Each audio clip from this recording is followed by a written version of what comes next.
Yes, again, alright mga minamahal, Alicia ninyo, nagbabalik muli para sa ating panibagong video. So, ito yung sinasabi ko sa inyo nung nakaraang linggo kung bakit hindi marespeto ng mga militar itong si Vice President Sara Duterte. Kung bakit hindi makuha na madistab, hindi nila makuhang mapatalsik, hindi nila makuhang paalisin sa pwesto, i-martial law, one-time big-time rally, itong si Presidente dahil wala nga pong tiwala at respeto ang militar kay Sara Duterte dahil unang-una sa kanyang ugaling bastos, sa kanyang ugaling pagiging maka-China, at sa kanyang kinikilos na hindi makatarungan. So, that is one of the reason why kung bakit itong mga militar ay hindi po talaga gustong suportahan itong si Sara Duterte. May times na sumasama sila sa rally pero ginagawa lamang nilang opportunity yon para magkaroon po ng turnover. From presidential to military. Ganun ang gusto nilang mangyari. Hindi po para maging presidente itong si Sara Duterte. Natatandaan nyo itong sinabi ni Trillanes? Parinig ko sa inyo ha. Parinig ko sa inyo mga minamahal.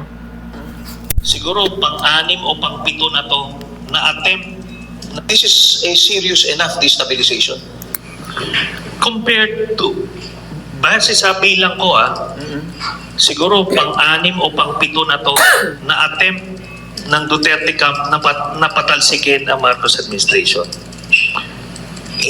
Maaaring hindi na nararamdaman yan o hindi kasi overt as yung ginawa namin na talagang lantaran. Sa kanila, may mga plano to instigate a public outrage pero kinakapos.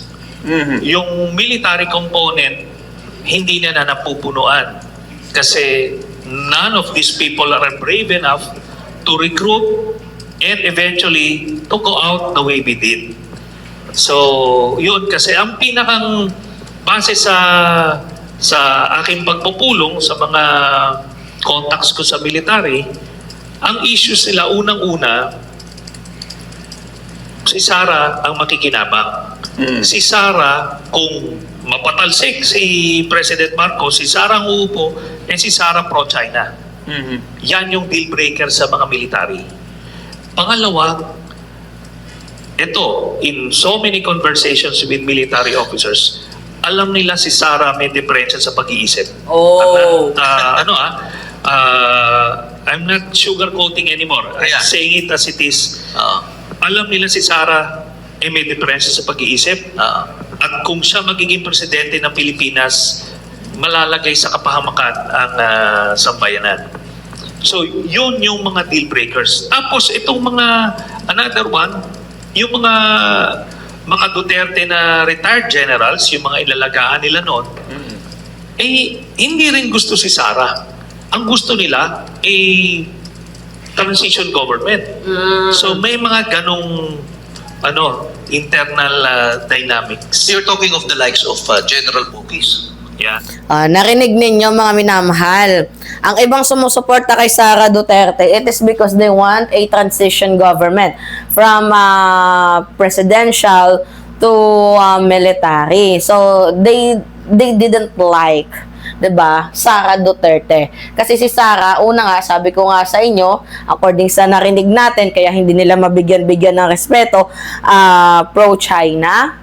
May something na narcissistic personality disorder, baliw.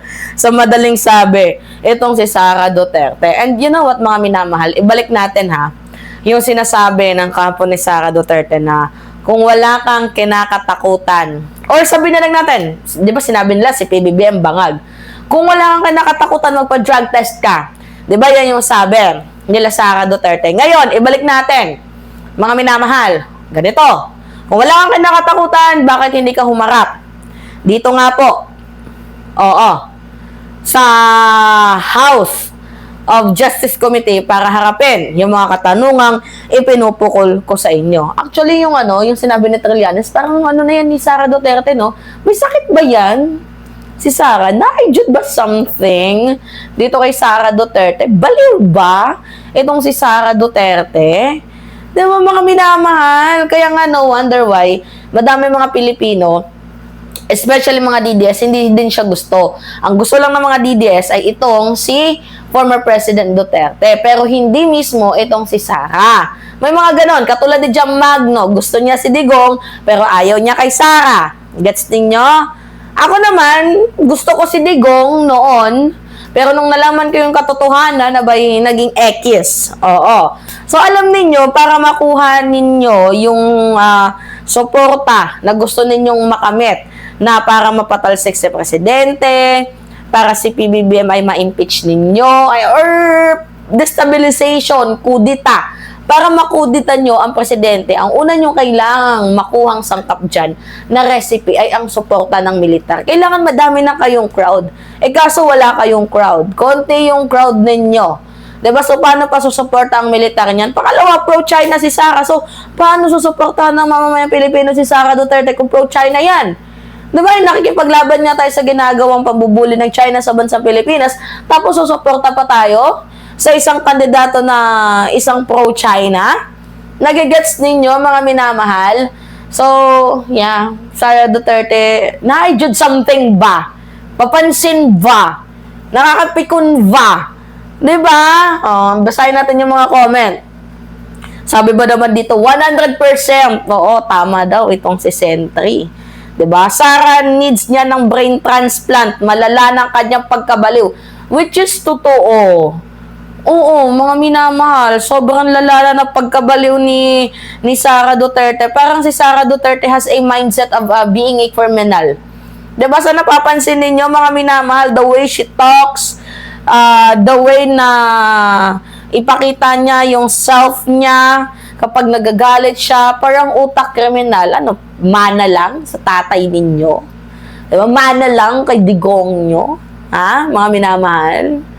Diba? Kaya hindi natin masisisi kung yung ibang tao ayaw lang respeto. Dito nga po kay Vice President Sara Duterte, dahil kahit mismo si Sara, abay hindi rin nagpaparespeto. Gets niyo mga minamahal? Alright. So kayo, ano yung masasabi nyo dito? Anyway, yes. Diba? Alright. Wala na yung damit natin na tayo, never bring back home. Nawala. Na, labahan. Yung sana yung suot natin ngayon. Anyway, pahingi ako mga minamahal ng comments, pahingi ako ng likes, and also ng share. And don't forget mga minamahal to click the subscribe and always nyo pong i-hit ang notification bell para lagi kayong na-update sa mga video na ina-upload natin. Maraming salamat at ingat mga kababayan!